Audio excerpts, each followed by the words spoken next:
Mes frères et sœurs, que le Seigneur vous bénisse et que le Seigneur vous garde abondamment. Oh, alléluia.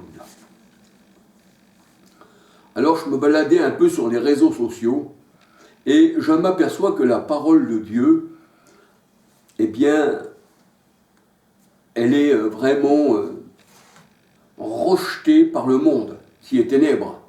Il est logique puisque le Seigneur est lumière et ça ne va pas ensemble. Alléluia. La parole de Dieu nous dit que le serviteur n'est pas plus grand que son maître, mais tout serviteur est accompli et comme son maître. Et le Seigneur a dit, si on appelait le maître Belzébul, à plus forte raison, on vous appellera aussi vous Belzébul, vous qui faites partie de la maison de Dieu. Alléluia.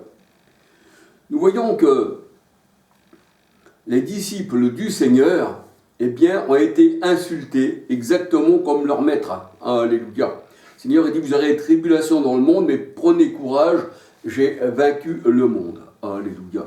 Gloire au Seigneur. Alors que le Seigneur vous bénisse et que le Seigneur vous garde, mes frères et sœurs. Alléluia. Aujourd'hui, je voulais parler spécialement de l'apôtre Paul. Paul qui signifie petit, qui signifie humble. Alléluia. Il y a des personnes qui disent sur les réseaux sociaux, j'ai vu ça sur les réseaux sociaux, qui disent que Paul c'est un blasphémateur, un usurpateur, on peut dire un Satan, on peut dire un diable, et que Paul n'a jamais été apôtre et qu'il n'a jamais été choisi par le Christ. C'est ce qu'on dit sur les réseaux sociaux. Mettez sur les réseaux sociaux, Paul est un blasphémateur, ou alors vous mettez Paul, un faux apôtre. Vous allez voir combien vous allez trouver de chaînes qui dénigrent Paul, qui disent qu'il est un faux apôtre. Mais nous savons que l'ennemi est là pour dénigrer la parole de Dieu. Alléluia. Si Paul est un faux apôtre, alors Luc est un menteur, puisqu'il a écrit, Luc a écrit les Actes des Apôtres, et dans les Actes des Apôtres 9, nous voyons que Luc parle de Paul, et que à partir de Acte 9 jusqu'à la fin des Actes des Apôtres, nous voyons que Luc a consacré, eh bien, le livre des Actes des Apôtres, la moitié du livre des Actes des Apôtres, à Paul. Alléluia. Et nous voyons dans les Écritures que Paul a connu les 12 apôtres, enfin a connu les apôtres, a connu, on va dire, Jacques. Pierre parle de lui aussi. Alléluia. On va se laisser guider par la parole de Dieu. Alors, si Paul n'est pas un apôtre du Seigneur, alors on est complètement dans l'erreur et pratiquement, on va dire, tout l'évangile est à enlever en fait.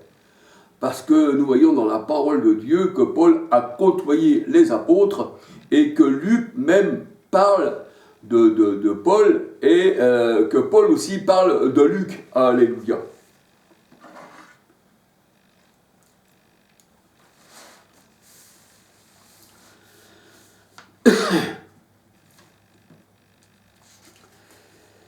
Alors, la parole de Dieu nous dit, à qui irions-nous, Seigneur? Ça, c'est une parole de Pierre. À qui irions-nous, Seigneur? Tu as les paroles de la vie éternelle. Là, on voit que le Seigneur, il était parmi la foule, parmi les pharisiens, il avait là aussi ses disciples. Et de la manière que le Seigneur parlait, eh bien, il y a des gens qui partaient. Parce que pourquoi? Pour eux, c'était des choses qu'ils ne comprenaient pas et qui, dans leur incompréhension, dans leur confusion, eh bien, ne voulaient pas écouter les paroles du Seigneur. Il y a même des disciples qui se sont séparés du Seigneur, et le Seigneur disait à ses apôtres, « Vous aussi voulez-vous partir ?» Et là, on voit que Pierre, il dit, « Mais Seigneur, à qui irions-nous? Tu as les paroles de la vie éternelle. Et il est vrai que les Saintes Écritures, mes frères et sœurs, c'est une parole qui donne la vie. C'est une parole qui peut changer vos vies. C'est une parole eh bien, qui nous est mise dans notre cœur pour que nous puissions marcher par cette parole. Alléluia. Si on enlève, c'est pour ça que le Seigneur a dit, tu n'enlèveras pas et tu n'ajouteras pas à la parole de Dieu. Si on enlève, ça serait-il qu'un iota dans la parole de Dieu, eh bien, ça veut dire qu'on peut retrancher la parole de Dieu. Mais le Seigneur a dit, celui qui retranche ma parole, dans Apocalypse 22, versets 15, 16, je vais regarder, alléluia, et je ne vais pas donner de versets comme ça. Dans Apocalypse 22,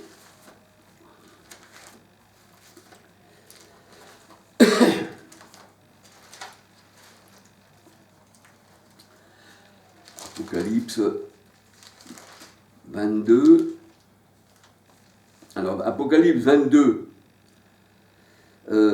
14, 15, alléluia. Alors Apocalypse 22, 18, je le déclare à quiconque entend les paroles de la prophétie de ce livre, si quelqu'un y ajoute quelque chose, Dieu le frappera des fléaux décrits dans ce livre. Si quelqu'un retranche quelque chose des paroles du livre de cette prophétie, Dieu retranchera sa part de l'arbre de vie, de l'arbre de vie et de la ville sainte, écrit dans ce livre. Alléluia. Donc on ne doit pas retrancher seulement un iota de la parole de Dieu. Alléluia. Donc on voit que Pierre, là, dit au Seigneur, on ne peut pas partir, Seigneur. À qui irions-nous? Tu as les paroles de la vie éternelle. Alléluia. Et il est vrai que la Bible, la parole de Dieu, les Saintes Écritures, à qui irions-nous d'autres? Parce qu'il n'y a qu'un seul livre qui parle de l'amour divin. Il n'y a qu'un seul livre qui parle du Christ. Il n'y a qu'un seul livre qui parle de Dieu manifesté en chair. Alléluia. Gloire au Seigneur. Alléluia. Alors, à qui irions-nous, Seigneur? Tu as des paroles de la vie éternelle. Alléluia. Et ceci, Pierre dit ceci, après que le Seigneur ait remis à leur place, eh bien, les foules, les pharisiens, et aussi ceux qui se sont éloignés de lui. Jean 6, verset 22, 23, 24. Alléluia. Alors, le Seigneur avait donné une nourriture charnelle, eh bien, à la foule. Et la foule suivait le Seigneur pour une nourriture charnelle. Et le Seigneur, il dit, je vous dis que vous ne me suivez pas, parce qu'en vérité, vous m'aimez. C'est parce que vous avez été rassasiés d'une nourriture charnelle. Alors le Seigneur, il dit, travaillez pour une nourriture qui ne périt pas. Alléluia. Jean 6, 24 à 27. Alléluia. Alors il est vrai que les Juifs murmuraient à son sujet. Et il y a beaucoup sur les réseaux sociaux qui murmurent au sujet du Christ. Alléluia. Si vous ne croyez pas que Paul était un véritable apôtre, alors vous annulez carrément la parole de Dieu. Parce que Paul a dit des choses incroyables dans la parole de Dieu, et il est en plus l'apôtre des païens. Et nous voyons que si on ne croit pas à Paul, eh bien, on ne peut pas croire aussi à Luc qui a écrit les Actes des Apôtres, et qui, dans les Actes des Apôtres, eh bien, Paul est cité. Alléluia. On voit sa conversion, on voit comment il dénigre les faux juifs. Alléluia. Et comment que Paul est envoyé, eh bien, vers les rois de la terre. Alléluia.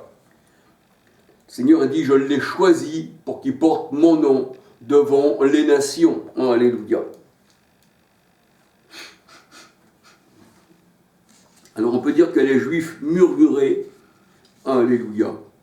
Quand le Seigneur lui disait aux Juifs, je suis le pain descendu du ciel. Alléluia. Eux, se demander qu'est-ce que c'était le pain descendu du ciel. On connaît son père, sa mère, tout ça. Comment peut-il dire qu'il est le pain descendu du ciel? Parce que c'est spirituellement qu'on en juge, alléluia. Gloire au Seigneur. Jean 6, 31, 32, 41, 42, 43, 48, 49, 50, 51, 52, 56, 57, 59. Alléluia. Alors, après avoir écouté le Seigneur, beaucoup de ses disciples dirent « Cette parole est dure, qui peut l'entendre ?» Et le Seigneur, sachant que les disciples murmuraient à ce sujet, il leur dit « Est-ce là pour vous une occasion de chute ?» Quand tu murmures contre le Seigneur, tu es une occasion de chute pour toi-même. Alléluia. Jean 6, versets 61, 62, 63, 64, 65, 66, 66. 66 va bien avec ceux qui se retirent du Seigneur. Alléluia. Alors on peut dire que le Seigneur expliquait aux incrédules qu'il ne fallait pas le manger à la manière physique, mais à la manière spirituelle. Alléluia. C'est pour ça qu'il leur dit, les paroles que je vous ai dites sont esprit et vie. Excusez-moi, je vais en mettre un peu plus. Voilà, parce que ça fait un peu d'ombre. Alléluia. Le Seigneur disait, les paroles que je vous ai dites sont esprit et vie. Alléluia. Les seigneurs prenaient les choses folles du monde pour confondre les sages. Alléluia. Quand le Seigneur a dit qu'il faut dévorer, il faut manger ce pain, eh bien c'est dévorer la parole. Alléluia. 1 Corinthiens 10, versets 16 à 21. Jérémie 15, verset 16. Jérémie 15, verset 16. Alléluia. J'ai dévoré ta parole. Matthieu 4, 4. Alléluia. Alors on peut dire que la parole de Dieu aussi, alléluia, c'est l'épée qui fait la division des ténèbres avec la lumière, des enfants de Dieu avec les enfants de l'adversité, le diable. Éphésiens 6, 17. Matthieu 10, 34. Matthieu 10, 34, alléluia. On voit que, je vais regarder Matthieu 10, 34.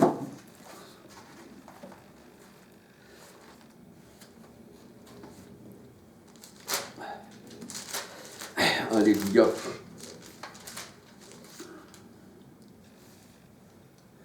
Matthieu 10, 34. Ne croyez pas que je sois venu apporter la paix sur la terre. Je ne suis pas venu apporter la paix, mais l'épée. L'épée, c'est la parole de Dieu, hein, bien sûr. Hein. Car je suis venu mettre la division entre l'homme et son père, entre la belle-fille et sa mère, entre la belle-fille et sa belle-mère. Et l'homme aura pour ennemi les gens de sa maison. Alléluia. Celui qui aime son père ou sa mère plus que moi n'est pas digne de moi. Alléluia. Donc on peut dire que le Seigneur est venu mettre la division. Les brebis à la droite et les boucs à la gauche. Matthieu 25, 31 à 46. Alléluia.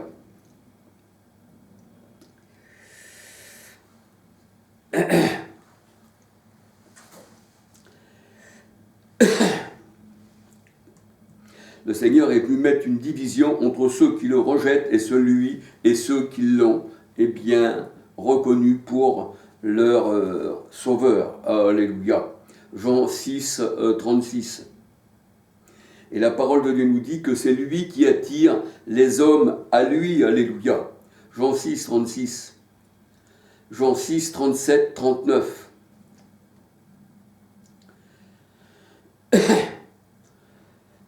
Jean 15, versets 16, 19, 20. Jean 17, versets 6, 7, 8, 10, 11, 12, 14, 16. Alléluia. C'est pour ça que le Seigneur a dit, c'est moi qui vous ai choisi du milieu du monde. Et on ne fait plus qu'un avec le Seigneur. Jean 17, 6 à 26. Alléluia. Jean 6, 45, Jean 6, 64, 65, 66 à 71. C'est pour ça que le Seigneur dit, je connais ceux que j'ai choisis, cependant parmi vous, il y a un diable, il y a un démon. C'était Judas l'Iscariote qu'il avait choisi pour accomplir ses desseins. Alléluia. Alors, Judas l'Iscariote, qu'il avait choisi pour accomplir ses desseins. Alléluia. On voit ça dans Acte 1, verset 15. En ce jour-là, Pierre se leva au milieu des frères. Le nombre des personnes réunies était environ 120. Et il dit, hommes frères, il fallait que s'accomplisse ce que le Saint-Esprit dans l'Écriture a annoncé d'avance par la bouche de David au sujet de Judas, qu'il a été le guide de ceux qui ont saisi Yeshua. Il était compté parmi nous, il avait part au même ministère. Cet homme, ayant acquis un champ avec le salaire du crime, est tombé et s'est rompu par le milieu du corps. Et toutes ses entrailles se sont répandues. La chose a été si connue, tous les habitants tous les habitants de Jérusalem, que ce champ a été appelé dans leur langue Akeldama, c'est-à-dire le champ du sang. Or, il est écrit dans le livre des psaumes que sa demeure devienne déserte, que personne ne l'habite et qu'un autre prenne sa charge. Alléluia. Donc, on voit que la parole de Dieu nous dit, celui qui a pris la charge, eh bien, c'était Matthias qui fut, eh bien, associé aux 11 apôtres. Alléluia. Donc il fallait que la parole de Dieu nous dit que s'accomplissent les Écritures annoncées d'avance au sujet de Judas l'Iscariote, qu'il serait le guide de ceux qui saisiraient Jésus. Acte 1, versets 15 à 26. Alléluia.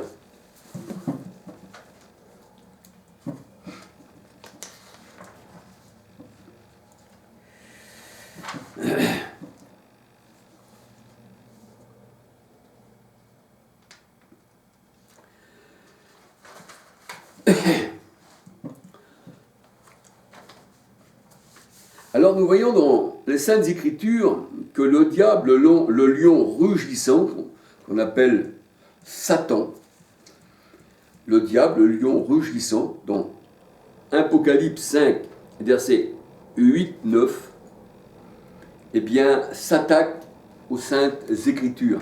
Et quand on s'attaque aux Saintes Écritures, on s'attaque au Seigneur carrément. Or, le Seigneur, c'est l'Esprit. 2 Corinthiens 3, 17. Alléluia. Alors là, le diable s'attaque aux enfants de Dieu. 1 Pierre 5, versets 8, 9. On peut regarder aussi pour le diable, dans la parole de Dieu, Sophonie 3, verset 3, nous voyons que ce sont des hommes. Alléluia. On peut regarder aussi Ézéchiel 22, 25 à 31. Alléluia. On voit que ces faux prophètes s'attaquent à l'enseignement du Christ. Ils viennent vous apporter un autre enseignement, un autre évangile, eh bien, qui a été annoncé, c'est ce que nous dit Paul, qu'il soit anathème, celui qui vous annonce un faux évangile, dans Galates 1, verset 1, 6 à 11, 2 Corinthiens 11, verset 2, 3, 4. Alléluia. Et on voit que, eh bien, les faux prophètes annoncent un faux évangile, un faux enseignement. Ils se déguisent en anges de lumière. 1 Timothée 6, verset 3 à 5. Marc 7, verset 6 à 13.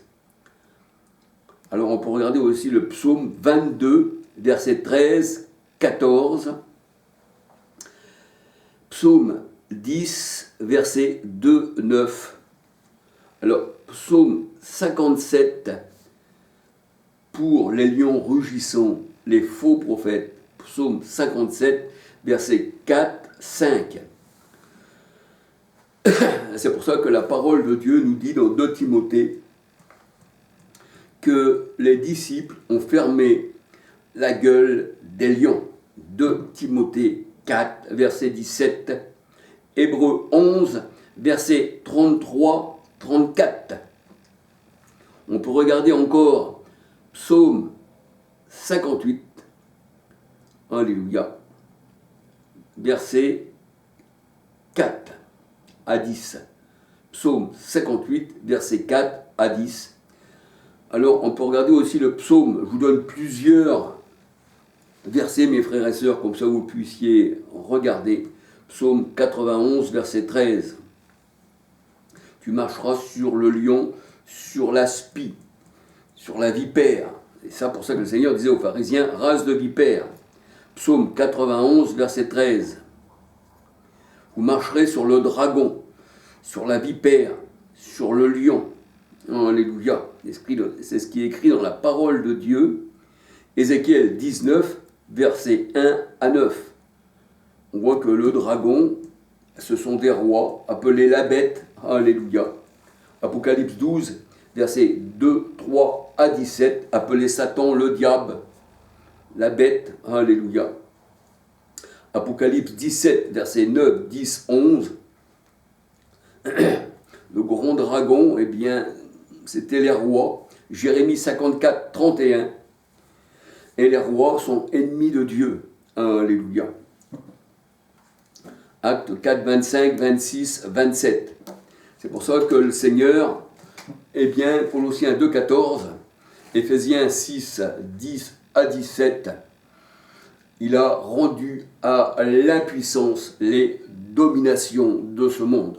Donc, s'ils ont été rendus à l'impuissance, la seule autorité qui existe, c'est Christ qui est au-dessus de toute autorité, au-dessus de toute domination, et qui a le nom qui est au-dessus de tout nom. C'est à lui seul qu'on doit, eh bien, être soumis. Pourquoi ? Parce que il a le nom qui est au-dessus de tout nom. Il est le roi des rois et le seigneur des seigneurs. Alléluia. C'est à lui qu'on doit être soumis. Je vais revenir à Paul bientôt. Alléluia. Et là, j'explique simplement les faux apôtres qui dénigrent les vrais apôtres. Alléluia. Alors, dans les réseaux sociaux, moi je regarde YouTube, et bien simplement sur YouTube, il y a beaucoup de personnes qui disent que Paul était un faux apôtre. Alléluia.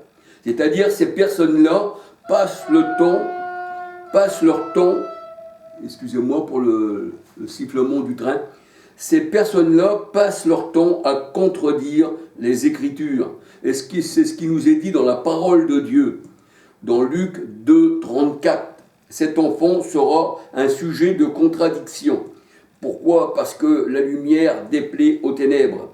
Luc 2, 34, Acte 28, 22, Alléluia. Les ennemis sont destinés à contredire la parole de Dieu, nous dit les Saintes Écritures. 1 Pierre 2, 7, 8. Josué 11, verset 20. Alléluia. Alors, on peut dire que si Paul est un faux apôtre,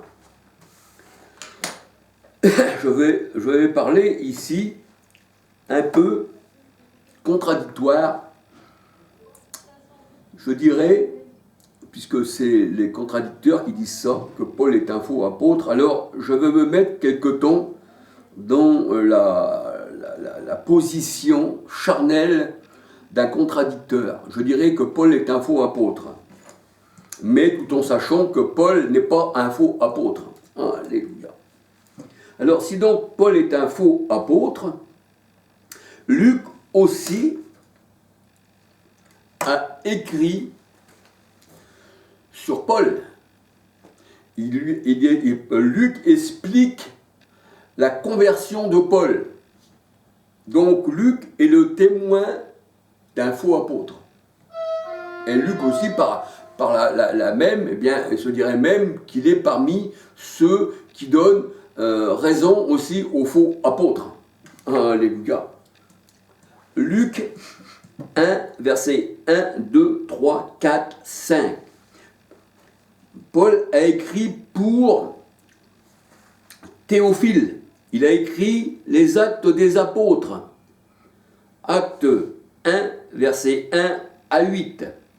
Et donc, acte 9, verset 1 à 23, Luc explique à Théophile comment Paul a reçu la révélation, a vu le Seigneur spirituellement sur le chemin de Damas. Alléluia. Donc il s'avère que même Luc, eh bien, si Paul est un faux apôtre, il s'avère que même Luc serait un faux témoin envers Paul, qui dit Paul, eh bien, a été choisi par le Seigneur pour annoncer l'évangile aux nations. Donc même Luc, il ne faudrait pas le croire, il écrit n'importe quoi, il a fait des recherches par les témoins oculaires de tout ce qui s'est passé, mais on pourrait dire aussi que Luc est aussi un faux témoin. Alléluia. Luc, eh bien, cite la conversion de Saul de Tarse sur le chemin de Damas. Alors Luc, ça serait aussi un menteur. Eh oui, il rend un faux témoignage que Saul est devenu Paul. Voyez acte 13, verset 1 à 51. Acte 14, verset 1 à 28. Acte 28 à 31. Alléluia. On peut dire qu'à partir de acte 9, de la conversion de Saul qui est devenu Paul, jusqu'à acte 9 et de la fin du livre des Actes, on n'arrête pas de parler, eh bien, de Paul. Alors il faut déjà en couper la moitié des actes et retirer ça parce que c'est faux. Et en plus, un témoignage par Luc qui serait aussi un faux prophète en fait.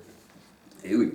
Donc la parole de Dieu est fausse, il faut même la jeter carrément, voyez-vous. Parce qu'on peut dire que Paul, il a côtoyé Pierre aussi.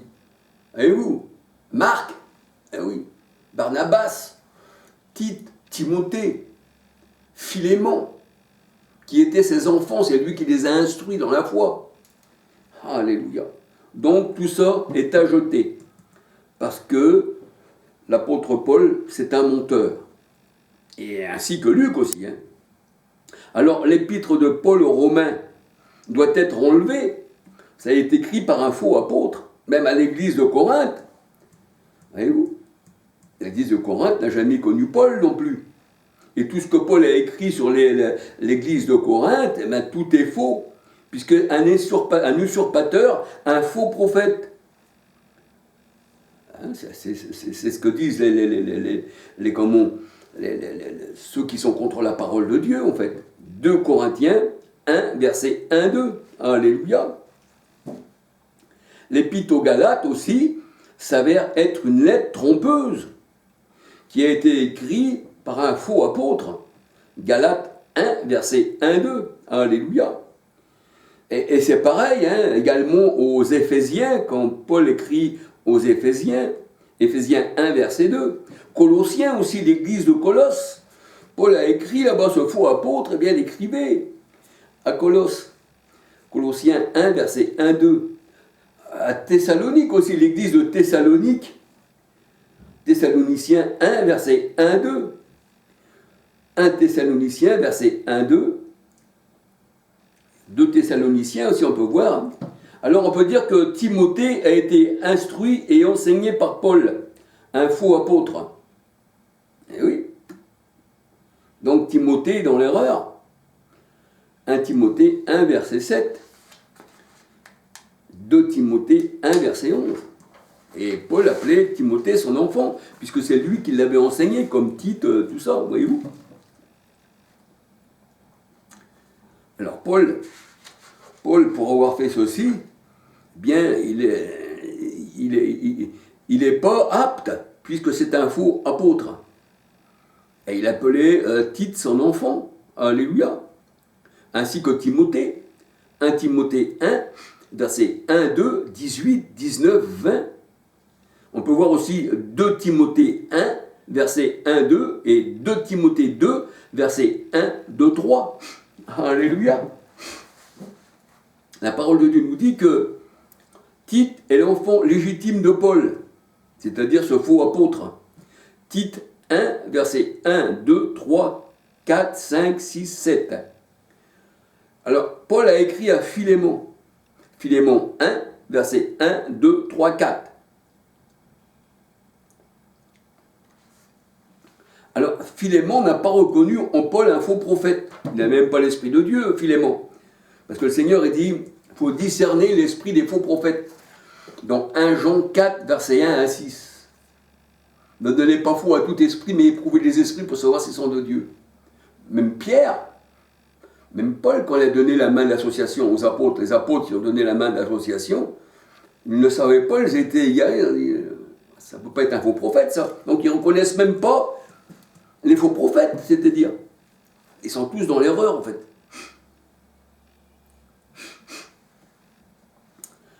Alléluia. Alors ici, nous voyons que le faux apôtre Paul est en compagnie de Marc. Ah oui, en compagnie de Marc. Marc n'a pas reconnu qu'il y avait à côté de lui un faux apôtre. Alors, Paul a à côté de lui Marc, qui travaillent ensemble, il les appelle ses compagnons d'œuvre. C'est quand même bizarre qu'un faux apôtre peut être associé avec des vrais, et puis que c'est ses compagnons d'œuvre. Donc ce sont tous des faux frères qui se sont assemblés ensemble, en fait. Ce sont tous des faux frères, ça. Oh, alléluia. Alors nous voyons dans Actes 9, versets 9, 10 à 31, que Ananias pria pour le faux prophète Saul. Ananias pria pour un faux prophète qui s'appelle Saul, qui devient Paul par la suite pour qu'il retrouve l'abus.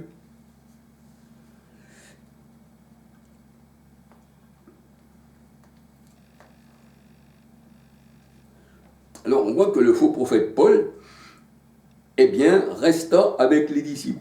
Ils ne l'ont pas discerné qu'il était un faux prophète. Ils n'ont pas discerné. Ils n'ont pas discerné que Paul était un faux prophète. Donc ils n'ont pas l'esprit de discernement, ces disciples-là. Tout le monde peut rentrer chez eux. On se demande même pourquoi qu'ils ont mis dans 1 Jean 4, versets 1 à 6, « Ayez l'esprit de discernement ». Alléluia. Non, ils n'ont pas reconnu. Donc il est resté avec les disciples. Acte 9, versets 18-20.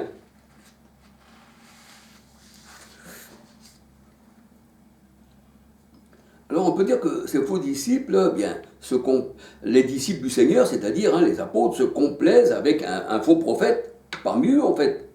Alléluia. Et là, il leur donne même, là, les disciples, là, eh bien, ils prennent Paul, le faux apôtre, ils le mettent dans une corbeille et le font descendre le long de la muraille. Dans Acte 9, versets 23 à 31. Dans Acte 9, versets 23 à 31, on voit que les disciples prennent Paul, le font descendre dans une muraille pour échapper aux pharisiens, les ennemis de Dieu. Voyez-vous ? Donc Paul, là, il aurait dû se jeter parmi les pharisiens, ceux qui ont annulé les commandements de Dieu pour leur propre parole, il aurait dit, vous êtes mes frères. Mais là, on voit pour échapper aux pharisiens. Alléluia. Dans Acte 9, versets 23 à 31. Galates 1, versets 18, 19 à 24. Alléluia.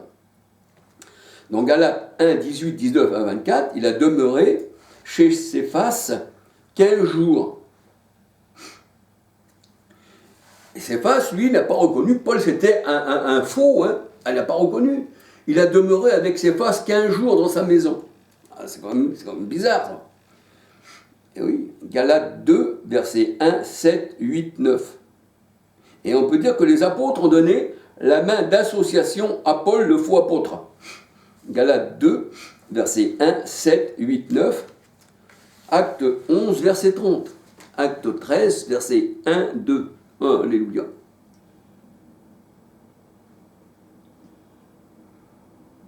Alors on peut dire qu'il y a des frères qui envoient Paul et Silas, le faux apôtre. C'est-à-dire que Paul et Silas a été envoyés par les apôtres, et ces apôtres-là, ils ont envoyé Paul, Silas, mais Paul qui était un faux apôtre avec Silas pour annoncer la parole de Dieu. Ils ne se sont pas vus que c'était un faux apôtre. C'est quand même drôle quand même. Je ne sais pas. Pensez-vous, mes frères et sœurs, que si on parle avec quelqu'un qui se dit du Seigneur, Seigneur, il dit éprouver les esprits. Mais on éprouve les esprits comment? Eh bien, c'est en parlant avec eux, par la parole.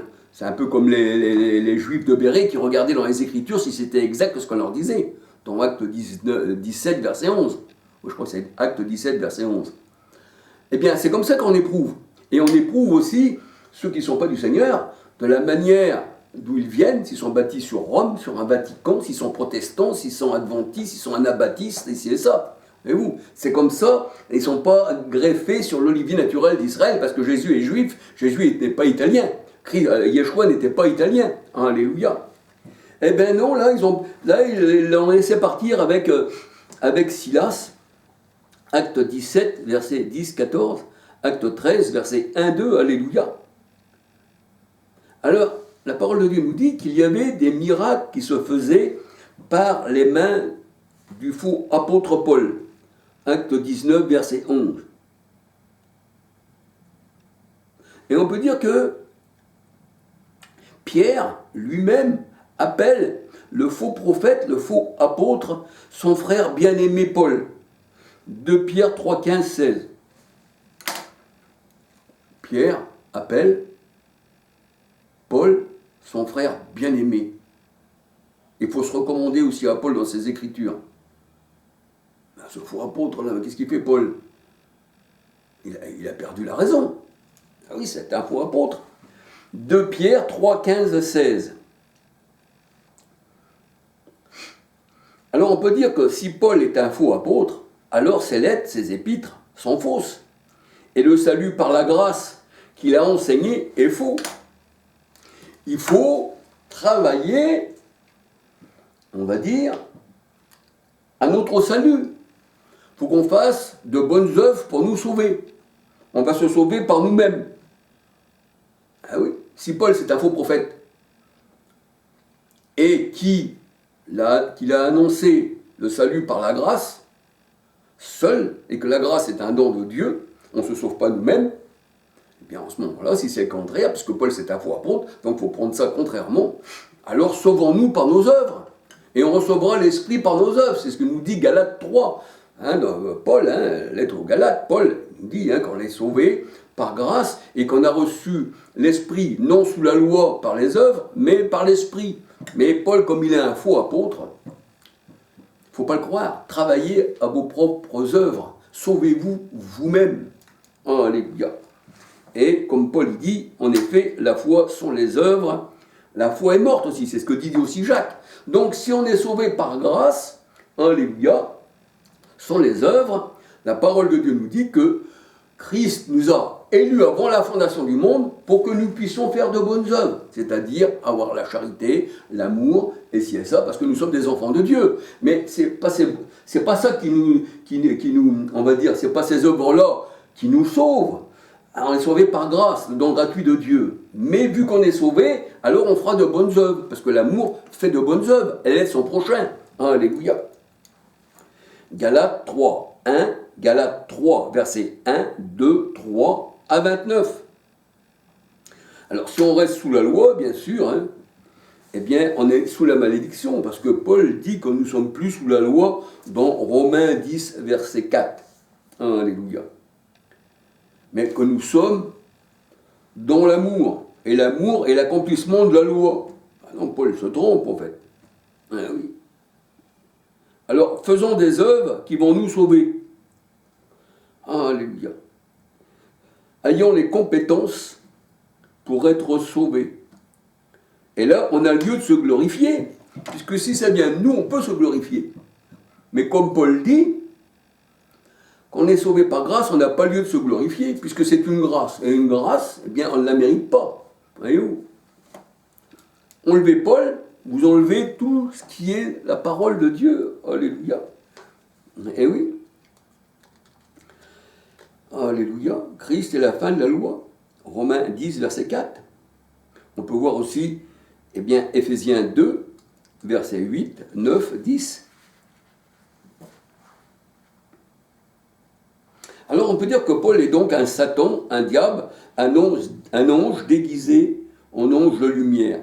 Ah oui. Alléluia. Alors Paul s'est déguisé en ange de lumière à ce que je vois là. Et les disciples incapables de reconnaître le loup qui serait rentré dans la bergerie. Ah non, incapables. Incapables. Ah oui. Les disciples du Seigneur sont aveugles, parce qu'ils ne voient pas arriver le loup. Le Seigneur, il dit qu'il est la porte des brebis. Donc, il faut passer par lui, en fait. Je suis la porte, la petite porte, hein, dans Matthieu 7, 13 à 14. Pas la grande porte, la perdition, ça. Ça, c'est là que prennent tous les faux prophètes, la perdition. Ils vous emmènent dans la grande porte, la porte du monde. Mais le Seigneur, il dit, je suis la porte de la bergerie. Quiconque entre par moi, eh bien, c'est un voleur et un brigand. C'est un loup. Il vient pour égorger les brebis. Alléluia.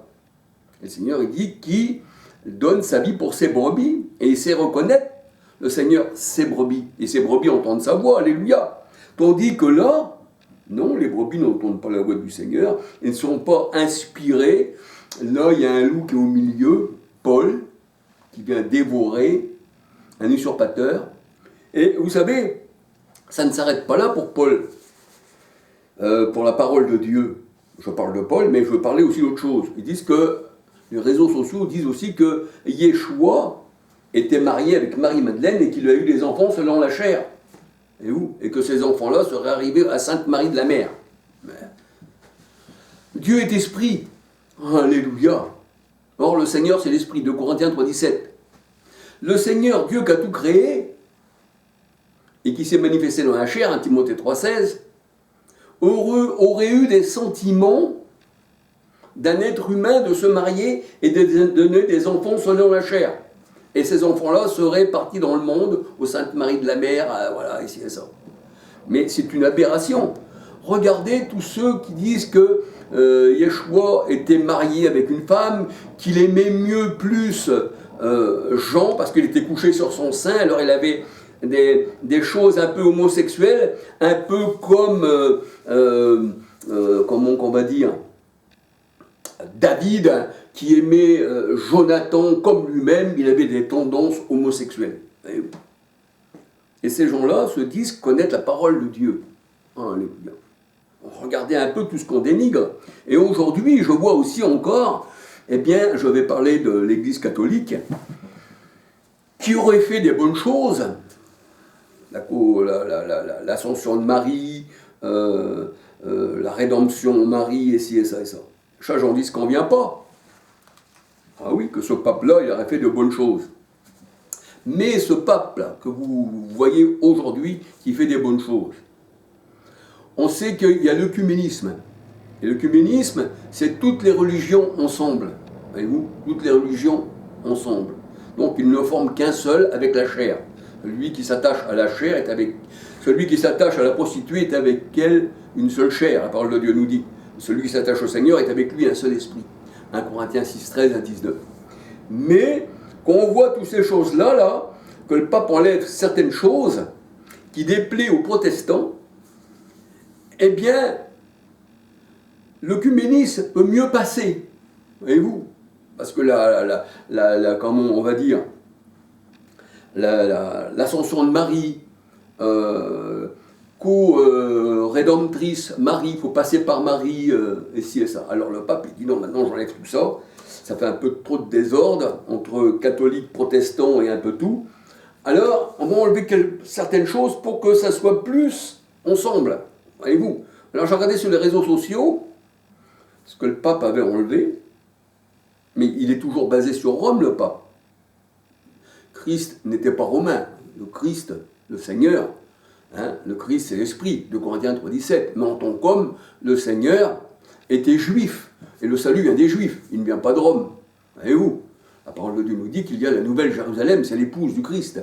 Galates 4, 26, Apocalypse 21, versets 1, 2, 9, 10, et Jérémie 3, 17. Alléluia, le ciel est son trône. Apocalypse 21, verset 1, 2, l'épouse.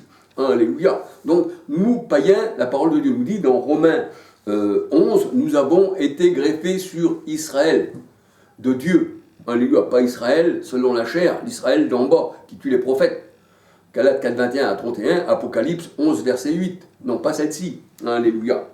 Donc, nous voyons que même si le pape retire des choses pour plaire aux protestants, puisqu'il y a l'œcuménisme, eh bien, il restera toujours un mensonge, puisque la parole de Dieu nous dit que la vraie Église, c'est la Jérusalem d'en haut. C'est Israël de Dieu. Alléluia. Il y a Galates 6, verset 16, appelé l'Israël de Dieu. Alléluia. Le Seigneur dit, vous païens, autrefois, vous n'aviez aucun droit de cité. Vous n'avez aucune part dans le judaïsme, c'est-à-dire dans les Juifs. Parce que Jésus, il est le roi des Juifs, il est notre roi. Alors, le Seigneur a dit, vous avez été rapprochés, vous païens. Éphésiens 2, 11 à 22. Et Éphésiens 2, 18, la parole de Dieu nous dit, des Juifs convertis au Seigneur, la première église de la Pentecôte, convertis au Seigneur, premièrement Israël, alléluia, pour ça que le Seigneur il a envoyé Jean-Baptiste, premièrement pour Israël, Jean 1, 31, Luc 1, 80, pour le baptême de repentance des péchés faits sous la loi. Alors Jean-Baptiste, eh bien, était venu premièrement annoncer l'évangile aux Juifs qui étaient sous la chair, 1 Corinthiens 10, 18, mais qui, parmi ces Juifs, les uns ont cru et les autres ont rejeté le Christ. Alléluia. Donc ceux qui ont cru, le Seigneur il dit, il y a eu ces premières communautés juives, et nous, païens, on a été greffés à eux, et on ne forme plus qu'un seul peuple. Éphésiens 2, 18. Alléluia. Donc, on peut dire que Rome n'a rien à voir, même s'ils font ce qu'ils veulent, ils peuvent réformer ce qu'ils veulent dans leur